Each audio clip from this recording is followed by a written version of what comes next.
Boa noite, irmãos e irmãs, graça e paz. Louvado seja o nosso Deus, esse Deus maravilhoso, essa água viva que sacia a sede da nossa alma, esse Deus que nós podemos nos derramar diante dele, esse Deus que vai à frente do seu povo como nosso general.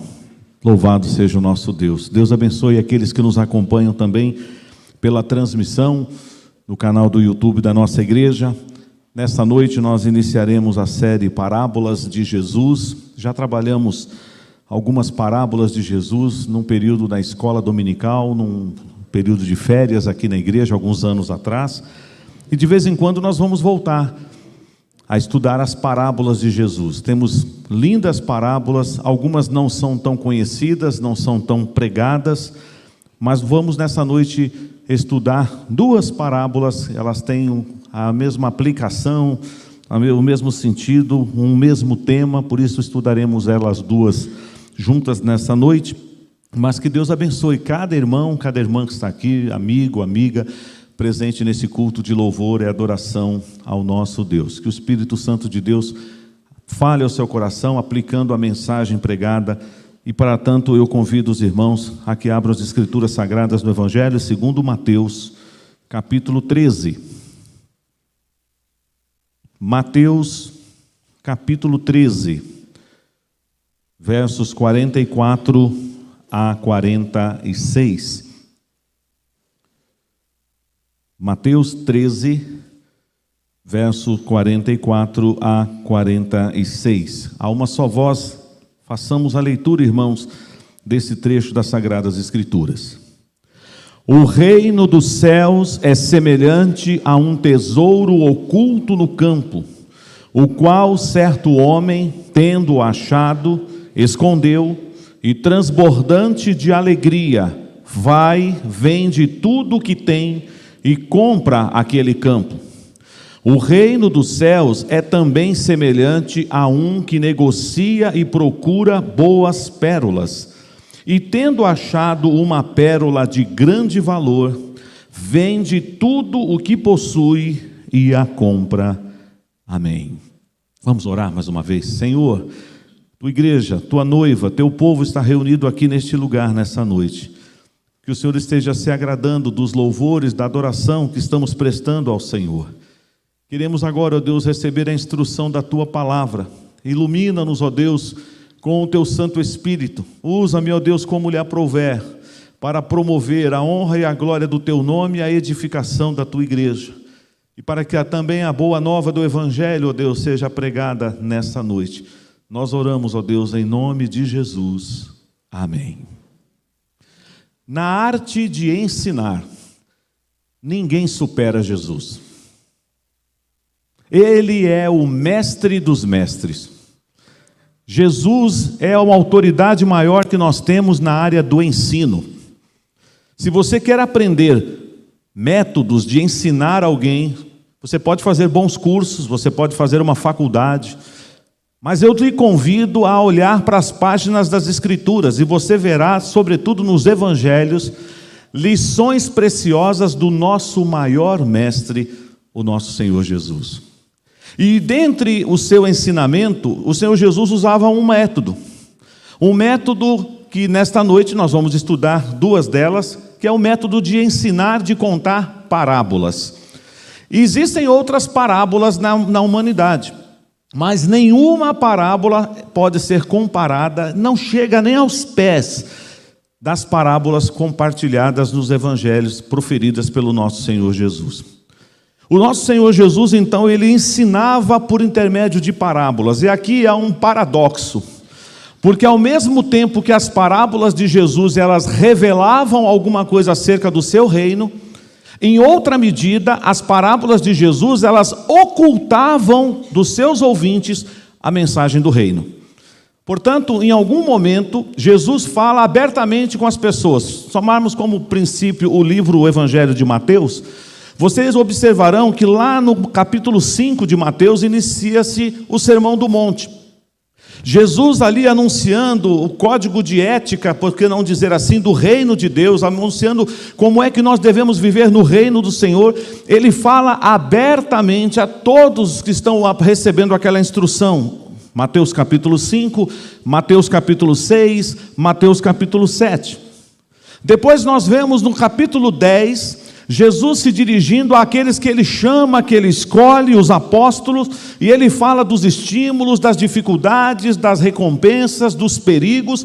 Ele orienta os seus discípulos. Mas no capítulo 13, e eu quero que você olhe comigo aí rapidamente, o versículo 1, o Senhor Jesus agora, depois que ele volta e teve aquele encontro narrado aí, e que dizia que a família de Jesus, a mãe dele e os seus irmãos estavam querendo falar com ele, e ele responde que a mãe dele e os seus irmãos eram todos aqueles que escutavam ou que faziam a vontade do seu pai. E chega no versículo 1 do capítulo 13, diz assim: naquele mesmo dia, saindo Jesus de casa, assentou-se à beira-mar, e grandes multidões se reuniram perto dele, de modo que entrou num barco e se assentou, e toda a multidão estava em pé na praia, e de muitas coisas lhes falou por parábolas. Jesus contou algumas parábolas, e aqui no capítulo 13, nós temos 7 parábolas que Jesus compartilha neste momento. 2 parábolas, ou até por que não dizer, até a própria parábola do fermento. O Senhor Jesus, ele vai falar para toda a multidão. É a parábola do semeador, a própria parábola do fermento e a parábola do joio e do trigo. Mas as outras parábolas do capítulo 13, ele só vai discorrer com elas, com os seus discípulos. Ele não vai falar mais com a multidão. E você tem essa informação quando a palavra de Deus fala para nós aqui que o Senhor, depois despedindo, falando com a multidão, explicando aos discípulos o significado da parábola do semeador e da parábola do joio e do trigo, ele agora se dirige apenas aos seus discípulos. E nós vamos nessa noite estudar essas 2 parábolas, a parábola do tesouro escondido e a parábola da pérola. Mas ainda informando aos irmãos mais sobre a parábola é uma história que ela não aconteceu de fato, mas ela contém todos os elementos de uma história real. Jesus então usou esse expediente de ensinar contando uma história, fazendo uma analogia. Ele quer explicar algo, então ele faz uma comparação, ele usa uma história para ilustrar uma realidade, sobretudo espiritual. Temos parábolas conhecidíssimas, como por exemplo, a parábola do filho pródigo, a parábola da dracma perdida, a parábola da ovelha perdida. Nós aprendemos muito com Jesus. Algumas parábolas, como neste capítulo 13 nós temos, tem a explicação, porque os próprios discípulos de Jesus, eles não entenderam no primeiro momento o que Jesus estava querendo dizer com aquela parábola. Mas preste atenção em algo interessante. Só para os discípulos que Jesus explicava. Os fariseus, os religiosos da época, eles ouviam, mas não entendiam. Eles enxergavam, falavam assim: entendi, mas o que ele quer dizer com isso? Qual é a moral da história? Por que ele está contando a parábola do semeador? Por que ele está falando dos 4 tipos de solo? O que tem a ver essa história do joio e do trigo? O que ele quer dizer com isso? Então Jesus, muitas vezes, contando uma parábola, ele trazia como que um enigma para os seus ouvintes, e eles não entendiam. Mas outras vezes ele falava em claro e bom som para os seus discípulos. Existem parábolas como essas 2 que nós acabamos de ler, que elas são bem simples. Elas são bem simples no sentido de mostrar o que é que Jesus queria ensinar. Mas eu não quero de forma alguma ir pelo caminho de alegorizar essas parábolas, mas eu preciso olhar para essa parábola tentando imaginar, ainda que ela não é uma história real, nunca aconteceu isso aqui de fato, mas tem todos os elementos, ou seja, o que Jesus conta nessas 2 parábolas poderia muito bem ter acontecido de fato e de verdade, mas não aconteceu. É apenas para ilustrar algo que ele quer falar a respeito do reino de Deus. Então, algo que já foi lido nesta noite, Marcos capítulo 1, disse que o Senhor começou a pregar o evangelho e ele disse que o reino de Deus é chegado. Foi lido também em Mateus capítulo 9, que o Senhor Jesus percorria cidades e povoados, pregando e ensinando na sinagoga, e ele olhava as multidões como pessoas que estavam exaustas e aflitas, como ovelhas que não têm pastor. Jesus sempre não perdia a oportunidade de ensinar a palavra, de ensinar o evangelho, seja dentro da sinagoga, seja diante de uma multidão na beira da praia, seja apenas conversando com os seus discípulos. Jesus sempre estava ensinando a palavra, e ele utilizava parábolas para fazer isso. Então, quando eu olho com você, agora nesse texto, olhe comigo o versículo 44 e o versículo 46, o início. Ambos começam assim. Aliás, é uma característica também dessas parábolas aqui do capítulo 13, dessas 7 parábolas, mas vamos nos ater a essas duas. O reino dos céus é semelhante. Aí vem agora 45. O reino dos céus é também semelhante. Então Jesus vai contar 2 histórias para ensinar uma lição preciosíssima para os seus discípulos e para nós nessa noite. O valor no reino dos céus. Porque estas 2 parábolas, elas querem trazer para nós uma ideia muito preciosa do valor de você estar no reino, de um tesouro precioso, de uma pérola preciosa que você precisa ter para desfrutar de todas as bem-aventuranças, de todas as bênçãos e dádivas do Senhor, vivendo no reino dele. Agora, que coisa curiosa. É muito comum nós olharmos na Bíblia, desde o Antigo Testamento até o Novo, a expressão reino de Deus. Não poderei hoje dar um estudo aqui sobre o reino de Deus, mas num sentido mais amplo, o que é o reino de Deus, irmãos? É tudo que ele domina, é o seu governo soberano. O Senhor reina soberanamente. Nós gostamos sempre de lembrar, sobretudo quando estamos diante de turbulências no mundo político, nas crises mundiais, e que a gente acha, meu Deus, o mundo está desgovernado, o mundo está sem rumo. Sem Cristo realmente está sem rumo. Mas quando você lembra de Isaías capítulo 6, da visão que ele teve naquele dia, ele diz: eu vi o Senhor assentado no seu alto e sublime trono. Reino de Deus, meus irmãos, desde o Antigo Testamento, então, nos faz pensar de forma ampla no reino soberano do Senhor, no governo do Senhor. Ele está sobre todas as coisas. Mas de uma forma um pouco mais restrita, o reino de Deus está associado também com a obra redentora de Jesus. Por isso que ele disse: arrependei-vos e credes, é chegado entre vós o reino dos Deus, o reino dos céus. Só que Mateus, que é judeu, está escrevendo este evangelho para um auditório, para um destinatário primariamente judeu. Ele não usa a expressão reino de Deus. Por quê?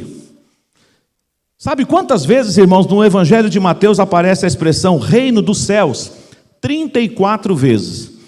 Ele, quando quer falar do reino de Deus, ele prefere usar a expressão reino dos céus, porque o judeu tinha um cuidado muito grande com o nome de Deus, de proferir o nome de Deus. Então ele, sabendo que o seu auditório inicial, primordial, seriam os judeus, ele substitui a palavra Deus por reino dos céus. Então ele não fala reino de Deus, se bem que tem 5 lugares no evangelho de Mateus que ele usa a expressão reino de Deus. Então nós não estamos falando de coisas distintas, elas são sinônimas. Quando você na sua Bíblia lê reino de Deus ou reino dos céus, estamos falando da mesma coisa, do domínio do Senhor, da obra vicária de Cristo, da salvação, do seu reinado. E nós cremos que o nosso Senhor Jesus reina, ele já está reinando. É claro que nós vivemos aquela tensão do já e o ainda não.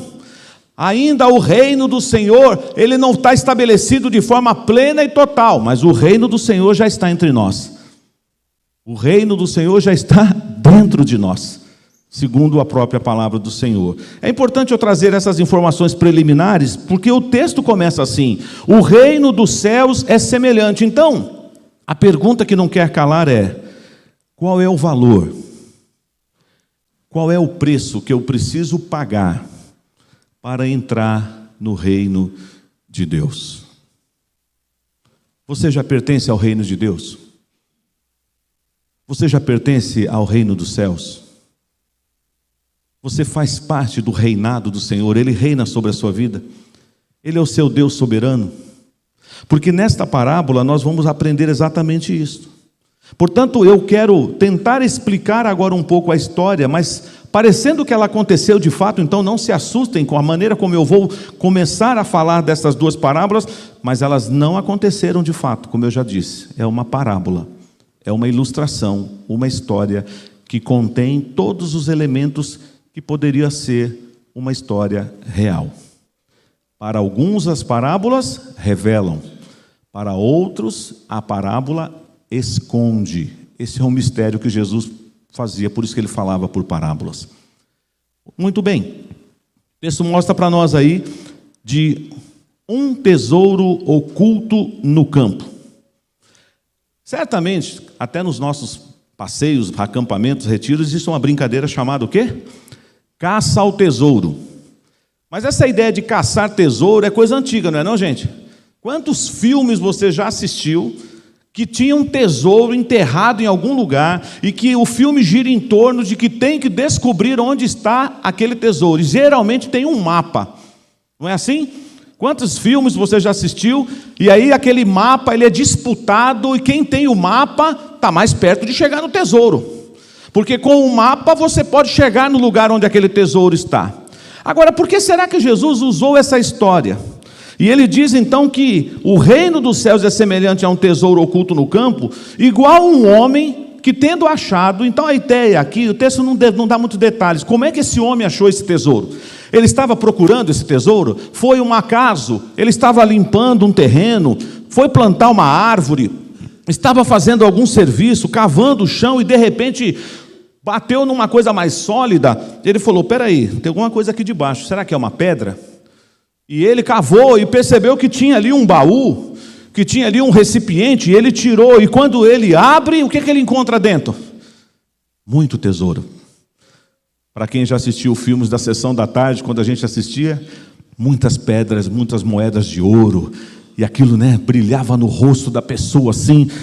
E aí, a partir daquele momento, qual é a estratégia da pessoa? Eu tenho que guardar esse tesouro para ninguém descobrir.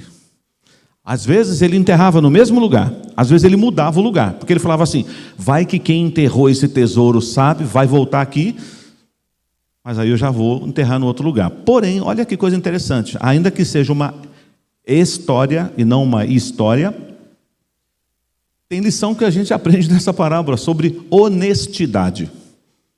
Porque você faria isso? Sentar num terreno, um terreno aí qualquer, que você não sabe se é da prefeitura, se é particular, de repente você foi lá plantar uma árvore, começou a cavar, porque você vai colocar uma mudinha de árvore, quando você está lá dando as enxadadas lá, ou com um enxadão, de repente você bate numa coisa que faz um barulho, como se fosse uma caixa metálica, e você percebe que tem alguma coisa ali, quando você abre é um tesouro. O que você faria? Daria aquela olhada clássica para a direita, para a esquerda, observaria se não tem ninguém vendo e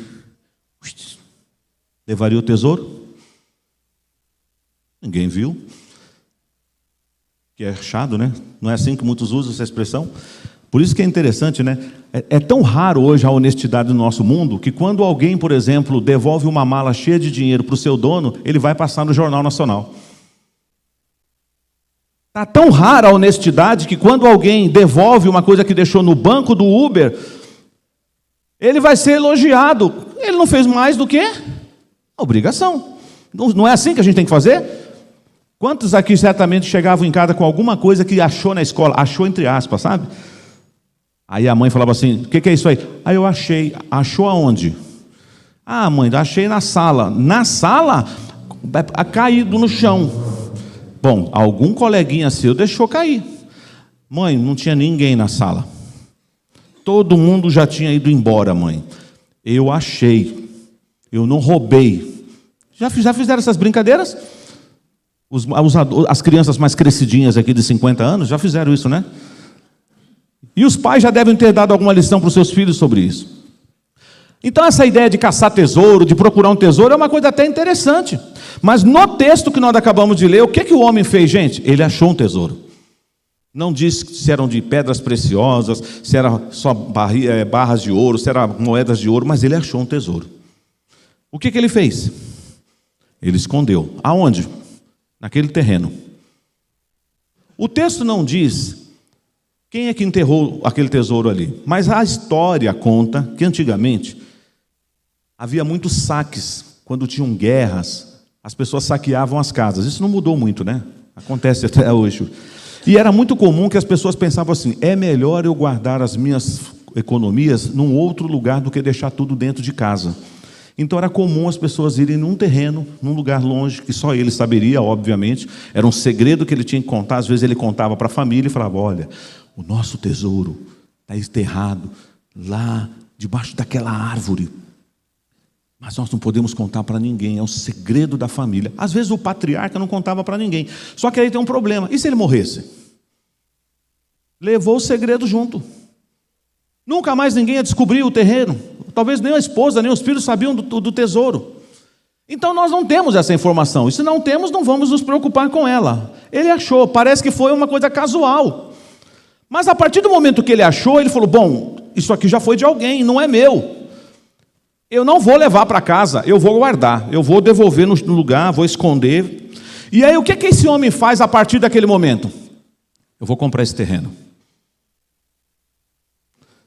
Eu vou comprar esse terreno. Então ele procura a imobiliária, ele procura um corretor, mas não está vendo, não, eu quero fazer uma proposta para o dono. Aí vai lá, fala com o dono, até que ele vai lá e compra o terreno. E para comprar o terreno, diz a palavra de Deus que ele fez sacrifícios. Imagina as pessoas que conheciam esse homem, vão falar assim: você está louco? Você vai vender tudo que você tem para comprar um terreno? Você daria que conselho para um amigo que falasse para você assim: olha, estou vendendo o carro, a casa, estou pegando todas as minhas economias, tudo que está na poupança, tudo que está na aplicação, eu vou comprar um terreno. E vai viver do quê? Eu vou comprar um terreno. Por que será que este homem vendeu tudo para comprar aquele terreno? Porque ele sabia que naquele terreno tinha o quê? Um tesouro. Posso fazer uma pergunta? Onde está o teu tesouro? Você tem um tesouro? Esse homem, transbordando de alegria, vendeu tudo para comprar aquele campo. E ao comprar aquele campo, ele ia ter acesso agora ao quê? Agora ele é o dono do tesouro, certo? Ele não terá nenhum problema. Se alguém falar assim: não, você roubou. Não, eu comprei o terreno. Tudo que está dentro dessa propriedade me pertence. Então ele passou a tomar posse de um tesouro. E possivelmente um tesouro valiosíssimo, porque ele vendeu tudo para ter aquele tesouro. Comecem a pensar então, se o Senhor começa essa parábola dizendo assim: o reino dos céus é semelhante a um tesouro escondido que um homem achou, esconde, vai e vende tudo que tem, cheio de alegria, ele vai lá e compra aquele terreno. Você já começa a perceber que para entrar no reino dos céus tem um preço. Eu não estou falando de dinheiro agora, não pense isso, porque você não pode comprar 1 metro no céu. Você não pode comprar a sua salvação. Não é por aí que eu quero que você vá para casa dizendo: eu vou ter que fazer sacrifício, eu vou ter que dar todo o meu dinheiro. Tem gente fazendo isso e enganando vocês sabem disso. Não é isso que a palavra de Deus está ensinando, mas está falando de um valor inestimável desse tesouro. Que certamente a minha língua está coçando aqui para falar quem é esse tesouro, mas eu vou segurar. Eu quero que você caminhe comigo. Você já sabe quem é o tesouro, não sabe? Muito bem. A segunda parábola. Segundo o texto diz que o reino dos céus é também semelhante, ou seja, ela é igual. A moral, a história, o significado, o sentido é o mesmo. É também semelhante a um homem que negocia e procura o quê?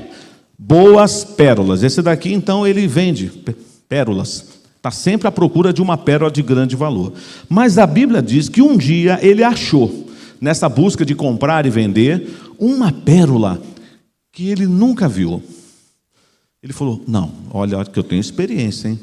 Eu já coleciono pérolas, eu tenho pérolas de várias regiões do mundo, mas essa aqui é a mais linda que eu já vi.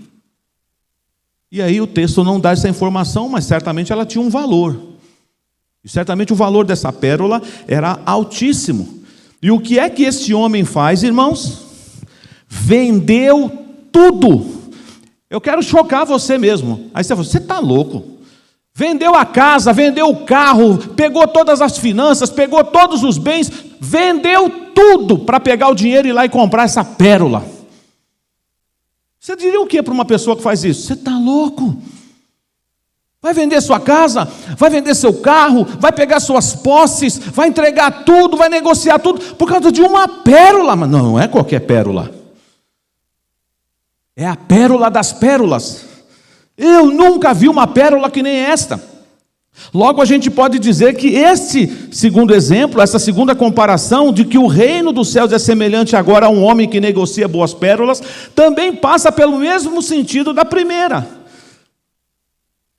O reino dos céus tem um tesouro, tem uma pedra de grande valor. E para você pertencer ao reino dos céus, é necessário que você pague um preço.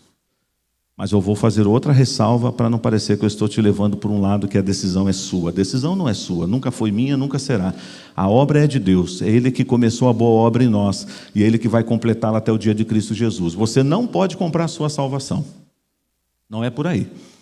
Não estamos ensinando nessa noite que você vai ter que fazer sacrifício e que você vai ter que comprar a bênção. Você também não compra a bênção, porque você já recebeu a bênção.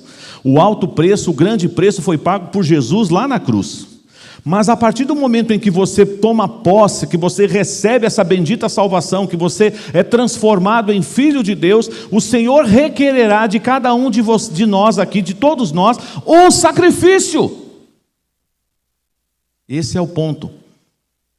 Você está preparado para sacrificar tudo que você é, tudo que você tem, tudo que você possui, por um tesouro que não tem valor, porque ele é o tesouro dos tesouros, por uma pérola de grande valor, que não tem nenhuma outra pérola que supere esta pérola? Você estaria disposto a fazer isso? Logo, irmãos, nós podemos afirmar nessa noite que quem é o tesouro? Eu acho que dá para fazer um grande coral aqui, não dá? Eu vou perguntar, e vocês vão responder em alto e bom som. Quem é o nosso tesouro, irmãos? Não, é isso mesmo, só alguns que creem nessa. Os demais estão na garupa, estão na dúvida. Eu vou perguntar de novo. Quem é o nosso tesouro, irmãos? Jesus. Quem é a pérola de grande valor, irmãos? Você já tem ela? Você já tem essa pérola? Você já tem esse tesouro? Muitas pessoas querem as bênçãos de Deus, mas não querem pagar um preço. Muitas pessoas querem seguir a Jesus, mas não querem abandonar as suas coisas, os seus caprichos, os seus mimos. Mas no reino de Deus, para servi-lo, é necessário perder. Já preguei essa mensagem numa outra ocasião, aqui e em outras igrejas. Para ganhar no reino de Deus, você tem que perder primeiro. E nós não gostamos de perder. Eu até sempre quando prego essa mensagem, eu lembro da analogia de jogos. Até numa brincadeira, um joguinho bobo, dominó, dama, ninguém quer perder. Tem gente que perde as estribeiras quando perde uma partida de futebol, fica mal-humorado. É um jogo, o importante é competir. O importante é competir o quê? Eu quero é ganhar. Mas no reino de Deus, para você ganhar, você tem que perder primeiro. Você está disposto a dar tudo que você tem, tudo que você é, para ter um tesouro no céu? Para ter um tesouro no coração? Quero te convidar a pensar, não vou abrir o texto porque tenho outros textos para ler nessa noite. A Bíblia fala de um encontro de um jovem que foi encontrar-se com Jesus. E ele fez a pergunta certa. A pergunta estava certíssima. Ele disse assim, mestre, e chamou ele de bom, não foi? Bom mestre. Jesus retrucou e falou assim, não me chame de bom, só tem um que é bom, Deus. Jesus se esvaziou mesmo, né? Porque Jesus não era Deus. Mas naquele momento, na condição de encarnado, de varão de dores, ele não aceitou o título de bom. Ele falou, só meu pai é bom. Muito bem, ele corrigiu, advertiu e o jovem prosseguiu. O que é que eu faço para receber a vida eterna? O que vocês acham dessa pergunta? Pergunta boa, não é? Pergunta teologicamente correta. Pergunta inteligente. Aí Jesus, que conhece o nosso coração, e conhecia o coração daquele jovem também, falou assim: rapaz, é para já, eu vou falar o que você tem que fazer. Você guarda os mandamentos? Começou por aí, né? E ele falou, claro, desde a minha mocidade. Só que Jesus, quando fala dos mandamentos, ele só cita mandamentos horizontais. Não matarás, não furtarás, não dirás falso testemunho. Ele não fala dos verticais. Vocês sabem disso, né? Os mandamentos verticais é a sua relação direta com Deus. Amarás o Senhor teu Deus de toda a tua força, de toda a tua alma, de todo o teu entendimento. Não farás para ti imagem de escultura. Não tomarás o nome do Senhor teu Deus em vão. Santificar, né? Honrar o dia sétimo. Depois ele fala dos mandamentos horizontais. Honrar pai e mãe, não furtar, não adulterar, não cobiçar, não levantar falso testemunho. E o jovem falou o que para Jesus? Não, Senhor, eu desde a minha juventude eu guardo todos esses mandamentos. Jesus conhecia o coração daquele jovem, não conhecia? Conhece o seu também. Conhece o meu também. Falou, então, só falta uma coisa. Só uma coisa. E o jovem está ali, pode falar, eu quero a vida eterna, eu quero entrar no reino. É mesmo? Vai, vende tudo o que você tem, volta e você vai ter um lugar no meu reino. Como foi que o jovem reagiu? É só isso? Eu vou agora, eu vou vender tudo, eu vou dar tudo, porque eu encontrei um tesouro, porque eu encontrei uma pérola. A Bíblia diz que ele saiu triste, porque ele era um homem de muitas posses. O Deus dele era o dinheiro dele, era a riqueza dele. O tesouro dele não era Jesus. A pérola de grande valor dele não era Jesus. Quem é o seu tesouro? Quem é o seu tesouro, meu irmão? Minha irmã? Todos que estão aqui nessa noite, você tem um tesouro? Você tem um tesouro? O tesouro é Jesus. E eu não consigo chegar nesse ponto da mensagem e não cantar o velho cântico. Eu tenho um tesouro. Cante comigo. Eu tenho sim. Eu tenho um tesouro dentro de mim. Este meu tesouro tem muito valor. Este meu tesouro é Jesus Cristo, meu Salvador. Vale mais que o céu, vale mais que o mar. Vale mais que tudo, vale mais que eu. Este meu tesouro tem muito valor. Este meu tesouro é Jesus Cristo, meu Salvador. É o seu tesouro?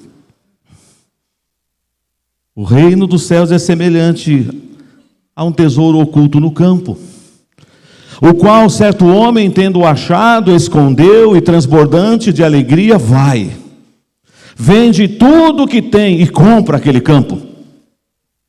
O reino dos céus é também semelhante a um que negocia e procura boas pérolas, e tendo achado uma pérola de grande valor, vende tudo o que possui e a compra.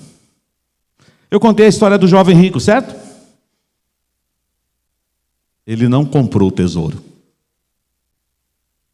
Volto a reiterar, ele não está comprando Jesus, você não compra a salvação. Não é isso que nós estamos falando aqui. Mas vocês conhecem a história de Zaqueu? Zaqueu era o maioral dos publicanos, o chefe dos cobradores de impostos. Até hoje, cobrador de impostos não é uma coisa muito bem vista, certo? Fiscal, que aceita suborno, que aceita uma pequena propina, para fazer vista grossa na sua obra clandestina, para não multar você. Você dá uma olhadinha na mão do fiscal. Então essa história, é antiga. Havia uma exigência, um tributo de Roma, mas aí eles aplicavam o tributo e mandavam um pouco mais em cima, e aí o maioral dos publicanos, ele recebia às vezes, várias vezes, porque até os fiscais tinham que dar uma verba para ele. Então tinha um pedágio que ele recebia de todo mundo. Ele não era bem visto pelas pessoas, e no dia em que Jesus vai passar pela cidade dele, ele era um homem de baixa estatura, subiu num pé de sicômoro. Não era uma árvore muito alta, não. Até porque se fosse muito alta, ele não subiria, né? Ele é pequenininho. Então era uma árvore pequena. Talvez assim, posso estar fazendo aqui uma analogia equivocada, mas um pezinho de goiaba, sabe? Pé de goiaba é uma coisa que, dependendo do lugar, você sobe. E ele ficou lá no meio das folhas. Ficou escondidinho lá, porque ele falou, eu só quero ver ele passar. Posso fazer uma analogia com você que está aqui nessa noite? Tem muita gente que vem na igreja porque só quer ver Jesus passar. Você veio nessa noite aqui só para ver Jesus passar? Está escondidinho aí em cima da árvore, na sua vidinha particular. Você só quer ver Jesus passar. Mas sabe o que pode acontecer nessa noite com você? Eu não estou falando só para quem não tem Jesus, não. Eu estou falando até para você que já tem Jesus no coração. Ele pode erguer os olhos para cima e falar assim, ei, ô Gilberto, desce daí. Eu quero ir para a sua casa hoje, Gilberto. Está preparado para ouvir Jesus chamando você hoje pelo seu nome, falando que quer cear com você? E ele olhou e falou, Zaqueu, desce depressa, porque hoje eu vou para a tua casa. Imagina a reação da população. Mas logo esse? Esse não. Tanta gente para Jesus escolher para ir na casa, escolheu logo o pior. E você acha que você é melhor do que Zaqueu? Sem te ofender. Sem Cristo nós não prestamos para nada. Mas em Cristo nós somos mais que vencedores. E o que aconteceu quando ele serviu uma ceia para Jesus? Jesus então foi para a casa de Zaqueu, uma festa. Zaqueu convidou quem? Os colegas de trabalho dele, está cheio de cobrador de impostos lá. E de repente ninguém falou nada, Jesus não mandou nenhum bilhetinho no guardanapo para Zaqueu. Zaqueu, aproveita que eu estou aqui, faz alguma coisa, impressiona os seus colegas. Não, irmãos, não precisa disso. Você não precisa manipular as pessoas. É o Espírito de Deus que age, é o Espírito de Deus que convence, é o Espírito de Deus que aplica a palavra. E de repente, talvez, Zaqueu pegou assim o garfo no cristal lá e bateu. Momento da atenção de todos, quero falar. Agradecer a presença de todos vocês que estão aqui na minha casa, mas principalmente de Jesus de Nazaré, que é uma honra recebê-lo. Mas eu tomei uma decisão hoje. Eu tomei uma decisão hoje, e eu quero contar para todos vocês. Eu sei que eu roubei muita gente. Eu vou devolver tudo que eu roubei, e eu vou restituir 4 vezes mais tudo que eu roubei. E tem mais, eu vou dar dos meus bens, eu vou dar tudo. O que aconteceu? Jesus, será que falou alguma coisa de dinheiro com ele? Será que Jesus falou, Zaqueu, eu não vim à toa aqui. Como ele não está à toa. Então, cuidado para você não vir na igreja só para ver Jesus passar. Jesus quer falar com você. E eu creio que está falando. E aí, houve o que naquela casa? Conforme nas palavras de Jesus, este homem estava perdido, esse homem foi achado. Hoje houve salvação nesta casa. Por quê, irmãos? Porque ele encontrou um tesouro. Porque ele encontrou uma pérola de grande valor. Eu disse agora há pouco que para ganhar é necessário perder. E para a gente fechar a mensagem de Deus nessa noite, eu quero ler mais alguns textos e depois nós vamos aplicar rapidamente aquilo que nós já falamos e vamos reforçar um pouco mais. Ainda aí em Mateus, vamos no capítulo 6. Mateus capítulo 6. Versículo 19. Esses textos eu convido você a fazer a leitura comigo, tá bom? Mateus 6, 19 a 21. Vamos ler? Não acumuleis para vós outros tesouros sobre a terra, onde a traça e a ferrugem corroem, e onde ladrões escavam e roubam. Mas ajuntai para vós outros tesouros no céu, onde traça nem ferrugem corrói, e onde ladrões não escavam nem roubam. Porque onde está o teu tesouro, aí estará também o teu coração. Onde é que está o teu tesouro? Nas coisas que você tem? Na sua reputação? No seu bom nome, que você tanto zela por ele e deve zelar assim? É aí que está o seu tesouro? Ou o seu tesouro está em Jesus, que é o próprio Jesus? Seu tesouro está nos céus? Porque aonde estiver o teu tesouro, aí estará o teu coração. Então eu vou mudar a pergunta agora. Onde está o teu coração nessa noite? Em quê? Em Jesus? Seu coração está nas mãos dele? Você está rendido aos pés dele? Quando ele estava falando para os discípulos, sobretudo os 12 apóstolos, sobre as dificuldades, ele alertou de uma coisa muito séria. Mateus capítulo 10. Vamos ver o versículo 37 a 39. Mateus capítulo 10, versículo 37 a 39. Pensando ainda nas duas parábolas, tá? Vamos ler juntos? Quem ama seu pai ou sua mãe mais do que a mim, não é digno de mim. Quem ama seu filho ou sua filha mais do que a mim, não é digno de mim. E quem não toma a sua cruz e vem após mim, não é digno de mim. Quem acha a sua vida, perdê-la-á. Quem todavia perde a vida por minha causa, achá-la-á.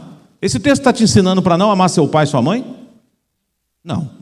Claro que você tem que amar seu pai e sua mãe. Só que você não pode amar o seu pai e sua mãe mais do que Jesus. Você não pode.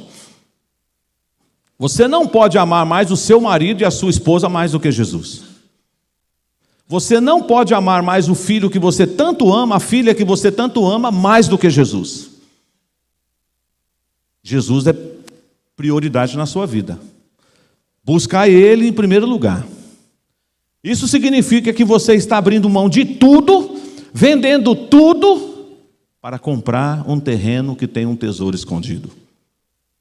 Vende todas as suas joias, vende todas as suas pérolas para comprar uma outra pérola de grande valor, porque você encontrou algo que mudou a sua vida, que mudou a sua história. Teve um apóstolo, nascido fora de tempo, chamado Paulo, que ele passou por essa experiência. Ele registrou essas palavras de uma outra forma, lá em Filipenses capítulo 3. E com elas nós encerraremos a mensagem nessa noite. Filipenses capítulo 3. Essa leitura eu peço que vocês acompanhem enquanto eu a farei. Filipenses capítulo 3. Versículo 7 até o versículo 11. Olha só o que o apóstolo Paulo está falando aqui, irmãos, pensando nesse valor, nesse tesouro maior, nessa pérola de grande valor, que essas duas parábolas estão nos levando a pensar na pessoa de Jesus. O apóstolo Paulo era um perseguidor da igreja, um homem extremamente zeloso, que se avantajava aos homens da sua geração. Ele era uma pessoa assim, acima da média, versada nas escrituras do Antigo Testamento, zeloso, fariseu, benjamita, hebreu de hebreus. O cara era judeu puro sangue. Mas olha só o que ele vai falar para nós quando ele encontrou Jesus. Verso 7. Mas o que para mim era lucro, isso considerei perda. Por causa de quem? De Cristo. Vai gravando aí. Sim, deveras considero tudo como perda, por causa da sublimidade do conhecimento de Cristo Jesus, meu Senhor, por amor do qual perdi todas as coisas e as considero como refúgio, em outras palavras, lixo. Ele considera tudo que ele conquistou, tudo que ele tem como lixo, porque ele encontrou um tesouro escondido, uma pérola de grande valor. Mas ele faz tudo isso para ganhar a Cristo, finalzinho do verso 8, e ser achado nele, não tendo justiça própria que procede de lei, senão a que é mediante a fé em Cristo, a justiça que procede de Deus baseada na fé, para o conhecer e o poder da sua ressurreição e a comunhão dos seus sofrimentos, conformando-me com ele na sua morte, para de algum modo alcançar a ressurreição dentre os mortos. Paulo está dizendo: eu encontrei, o meu tesouro é Jesus, eu abro mão de tudo por causa dele. A minha alma agora anela ele, o ar que eu respiro é ele, não sou mais eu quem vivo, mas Cristo vive em mim, e esse viver que agora tenho, vivo pela fé no Filho de Deus que me amou. É o seu tesouro? Ou você só está vendo Jesus passar? O reino dos céus é semelhante a um tesouro escondido no campo. O reino dos céus é também semelhante a um homem que negocia pérolas.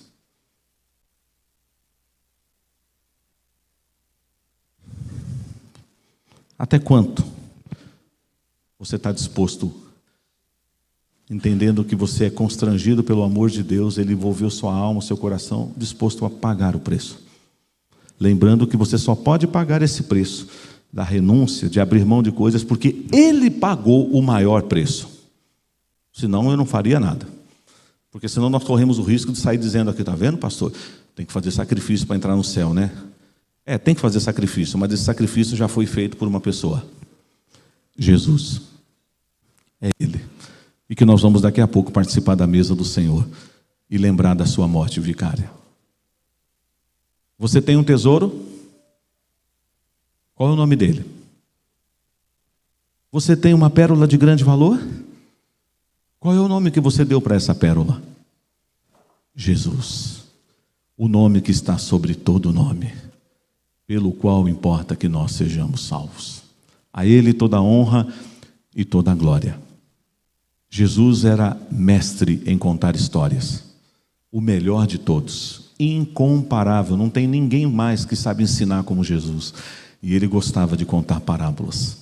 Para alguns, as pessoas ficavam ouvindo e diziam assim: o que ele quis dizer? Mas para outros, ele explicava o significado, como aconteceu nessa noite. O Espírito Santo de Deus explicou para você o significado dessas duas parábolas. O que eu vou fazer com isso? Viver na expectativa de que esse tesouro já está dentro do meu coração. Se ele não estiver no seu coração nessa noite, você pode sair daqui com Jesus. Você pode falar: Jesus, seja o meu tesouro, seja a pérola de grande valor na minha vida. Que Deus nos abençoe. Resposta.